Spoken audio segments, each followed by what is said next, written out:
Bonjour à tous, bienvenue dans l'interview. Notre invitée ce midi est Zoé Jonot. Bonjour. Bonjour. Alors, il faut vous présenter comme députée bruxelloise. C'est en tout cas ce que vous serez officiellement en fin d'après-midi. Voilà, c'est pour la première fois. Voilà. Alors, on va y revenir dans un instant. D'abord, l'actualité de ce midi. On a appris il y a une heure environ que Bart De Wever avait donc une semaine supplémentaire. Il doit rendre un rapport au souverain le 17 juin, mais sa mission d'informateur est prolongée. Vous y attendiez ou c'est une demi-surprise ? Je pense que c'est normal qu'on lui donne le temps d'essayer de travailler. Les parlements régionaux, des deux côtés, les gouvernements régionaux maintenant sont connus, vont travailler, s'installer. Le Parlement fédéral a déjà... Il n'y a pas encore d'accord quand même dans les régions. Pardon ? Il n'y a pas encore d'accord dans les régions. Il n'y a pas encore d'accord, mais il y a un certain nombre de partenaires qui se sont mis autour de la table. Il y a déjà quelques grandes lignes. Par exemple, en région bruxelloise, on a déjà eu un communiqué qui annonçait quelques grandes lignes. Par exemple, on était un peu étonnés de ne pas y retrouver l'environnement, de ne pas y retrouver la gouvernance ou des sujets de ce type-là. Mais en effet, ils s'installent autour de la table avec un ordre du jour. Mais c'est légitime que le Parlement fédéral et que la personne qui a gagné les élections au niveau du gouvernement du fédéral puisse aussi continuer à travailler avec les gens autour de la table. Et puis à un moment, il faudra voir. Si ça n'avance pas, il faudra peut-être changer d'équipe. Mais on n'en est vraiment pas à ce niveau-là. Et je suis contente de voir, parce qu'à un moment, on a dit, parce que ça va avancer au niveau des régions, ça allait être complètement tout bloqué, etc. Bon, c'est plus compliqué. Mais ce n'est pas bloqué. Ouais, donc ce n'est pas bloqué. Bart De Wever a une semaine de plus.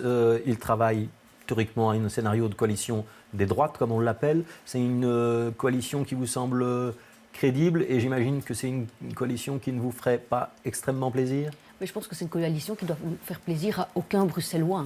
Parce que quand on voit la façon dont Bart De Wever considère Bruxelles, quand on voit les enjeux qu'il met déjà directement sur la table, qui sont par exemple de dire limitation dans le temps du chômage ou autre. Est-ce que des partis francophones comme le MR et le CDH peuvent entrer dans ce genre de logique ou pas ? J'en sais rien, mais en tout cas, s'ils veulent défendre les Bruxellois en particulier, ça me paraît vraiment une mauvaise optique, parce qu'on sait que, vu le taux de chômage à Bruxelles, c'est des régions comme les nôtres qui trinqueraient en particulier. Ouais. Bart De Wever, il faut le laisser travailler jusqu'à quand ?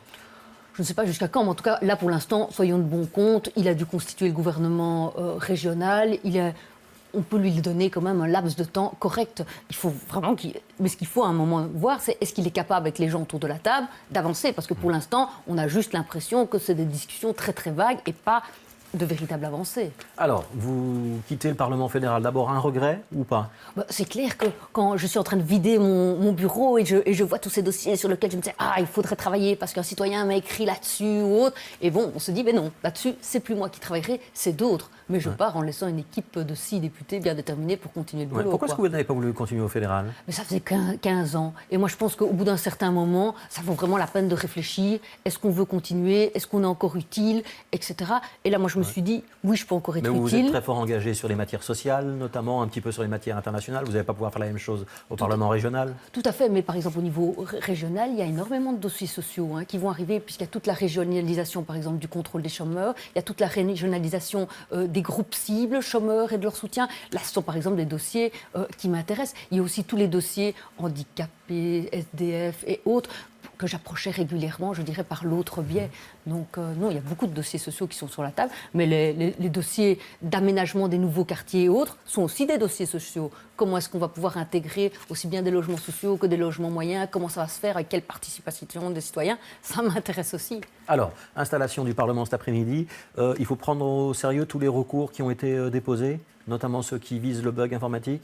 Mais par rapport au bug informatique, on a un vrai problème. Quand 2000 citoyens se sont déplacés pour voter, et parce qu'ils ont un moment justement bien réfléchi leur vote et fait une correction, on leur dit « votre vote ne vaut pas, vous ne pouvez pas participer à l'exercice démocratique, on prend vos votes et on les jette », il y a un véritable problème. Et donc nous, on a un vrai problème. On a demandé toute une série de documents, on ne nous les a pas encore transmis. Donc à l'heure actuelle, ça paraît difficile de se dire « bon, on fait comme si de rien n'était et on continue ». Est-ce que ça veut dire qu'Ecolo ne validera pas les pouvoirs des députés cet après-midi au Parlement régional ? Donc Ecolo ne va pas soutenir la validation à l'état actuel des choses, sauf si d'ici là, on nous transmet tous les documents qu'on a demandés avec les causes précises de ce bug. Parce que ce qu'on voit, c'est que d'année en année, il y a différents bugs qui se reproduisent. Chaque fois, on nous dit « ne vous inquiétez pas ». Là, moi, j'ai interrogé Mme Milquet avant les élections. Elle m'a dit « cette fois-ci, tout est réglé, ça va bien fonctionner, on a une nouvelle entreprise, ne vous inquiétez pas ». Elle a tout vérifié. Ben, on le voit, c'est vraiment pas le cas. On n'a jamais vu un Capharnaüm pareil. Ouais, si vous ne validez pas et qu'il y a une majorité qui vous suit, ça veut dire que l'élection n'est pas valable et qu'on revote. Ce n'est peut-être pas le scénario idéal de revoter, mais par contre dire, il est possible... Moi, j'ai par exemple des citoyens qui m'ont dit, j'ai essayé de voter pour telle personne, ça ne fonctionnait pas. c'est quand même problématique. Quand les citoyens ne peuvent pas choisir pour qui ils votent, parce que le système informatique ne fonctionne pas, il y a quand même un vrai problème. Oui, mais si vous ne validez pas, ça veut dire que les 1500 voix et quelques à Bruxelles, dont on estime qu'elles ne peuvent pas être comptabilisées, 2000, vous pensez que ça a donc pesé sur le résultat final de l'élection? Non. Moi, je ne pense pas, parce que quand on voit les chiffres en l'occurrence, on ne pense pas que ça a pesé sur l'élection. Par contre, on a un vrai problème de principe au fait qu'on dise on continue de travailler comme ça, alors que le système ne fonctionne pas comme il devrait être fait. Ne pas valider l'élection, c'est pas un peu utiliser le bazooka pour faire passer une petite remarque? Très clairement, on aurait préféré un autre système. Et c'est pour ça qu'au fédéral, on va plaider pour qu'il y ait une commission d'enquête où on examine vraiment chacun des dysfonctionnements pour ensuite prendre une décision sur comment est-ce qu'on continue par rapport à ces systèmes. Est-ce qu'il faut remettre entièrement le système du vote informatique sur la table? Est-ce qu'on peut l'améliorer? Nous, on est vraiment demandeurs de ce vrai débat et on l'a demandé plusieurs fois au fédéral, sans succès. On a fait des petits aménagements à la marche et on voit où on en est aujourd'hui. Alors, les négociations sont lancées à Bruxelles, vous y avez fait référence.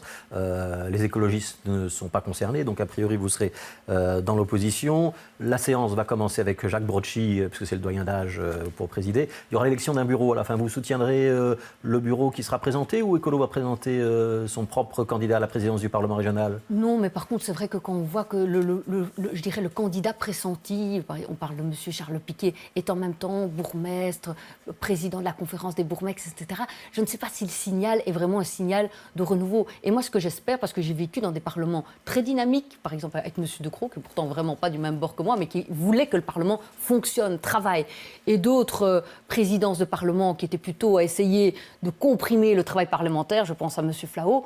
Je pense que les citoyens méritent un Parlement où ça boulotte, où ça examine les problèmes des citoyens, où on discute des Charles propositions. Piquet n'a pas ces qualités. Je n'ai aucune idée, mais ce que j'espère, c'est ça, c'est qu'on a un vrai président de Parlement à plein temps qui essaye de faire bouger l'institution. Ouais, il a une vision de Bruxelles? Oui, ça j'espère. Mais bon, je pense que c'est une vision qui date plus de 89 que de 2014. Qui sera le chef de groupe à Écolo? Eh bien, on est encore en discussion parce qu'on a vraiment un groupe de 8 personnes et des personnalités. Vous voyez, Christophe Dulkeridis, Isabelle Durand, Evelyne Heutebroek, Arnaud Pinksteren, Alain Marron, Céline Delforge et autres. Donc maintenant, l'idée, c'est de se réunir entre nous et d'essayer de voir chacun de ses talents, où est-ce qu'on peut l'utiliser au mieux pour répondre aux défis des Bruxellois. Ouais, et donc pour l'instant, le groupe est présidé à titre transitoire par... Ça sera Barbara Kitract qui occupera ce poste pour cet après-midi. Ouais.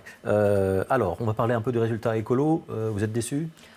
On est toujours déçus, on a toujours envie que ce qu'on propose soit, je dirais, soutenu, validé par les citoyens. Et quand on voit le résultat, c'est clairement pas le cas. Les citoyens, qu'est-ce qu'ils nous ont dit? Sur les marchés, ils nous ont bien accueillis. Et donc, ils nous ont dit, vous êtes sympathiques. Mais par contre, ils nous ont aussi dit, pas suffisamment pour qu'on décide que c'est votre case qu'on va noircir. Et c'est quoi donc on doit en tenir compte. C'est quoi la difficulté pour Écolo à Bruxelles? C'est le bilan de Christophe Dulkeridis et d'Evelyne Heutebroek, c'est le dossier des avions, c'est la concurrence du PTB? Comment est-ce qu'on analyse le recul? De ce que j'ai entendu, aussi bien chez les militants que sur les marchés, c'est on a un bon bilan. Qu'on voit en matière de logement, environnement ou autre, on n'a vraiment même s'il y a eu moins de logements créés qu'annoncés? Oui, mais on le sait que la grande majorité est lancée sur des bonnes bases. On a pu changer toute une série de règles qui vont vraiment profiter aux gens, etc., et qui vont prendre toute leur ampleur dans les années qui viennent. Donc non, on est fiers de notre bilan, c'est pas le problème. On a des parlementaires qui ont bien bossé, l'ensemble des bulletins le montrent. Moi, je pense qu'il y a plutôt eu un problème de ligne. On était peut-être parfois un peu tellement terrorisés justement dans le traumatisme 2003-2004 où on avait très fort perdu les élections en se disant il ne faut pas faire d'erreur, il ne faut se fâcher avec personne, etc. Que du coup, moi, ce que les jeunes me disaient en particulier, c'est on ne se rend pas bien compte de votre différence avec les autres. Et donc, il y a maintenant un vrai travail à faire pour redéfinir une ligne qui se base sur notre vrai projet. Ouais. Parce que le projet, il est bon, le projet écolo. Et donc ça sera fait quand? Dans un mois, quand les 3 sages nommés par le parti auront tiré les leçons de la défaite? Je pense que tout le monde y réfléchit déjà maintenant, à l'heure actuelle. Il y a l'évaluation de la campagne, mais aussi l'évaluation globale de comment est-ce qu'on voudrait que le parti soit dans un an, dans 2 ans. Ça veut dire qu'on doit changer la direction du parti? Mais la direction elle-même l'a dit. Tout est sur la table, il n'y a pas de tabou, tout peut être discuté. Et je pense que c'est ça qu'il faut faire. Merci Zoé Genot d'avoir été l'invité de l'interview. On se donne rendez-vous à 14h30 pour un direct depuis le Parlement bruxellois. Ce sera l'installation du Parlement et sans doute à 15h30 également ou un petit peu après pour les prestations de serment. Bon après-midi à tous. Tout de suite, c'est Patrick Vermeer pour la météo.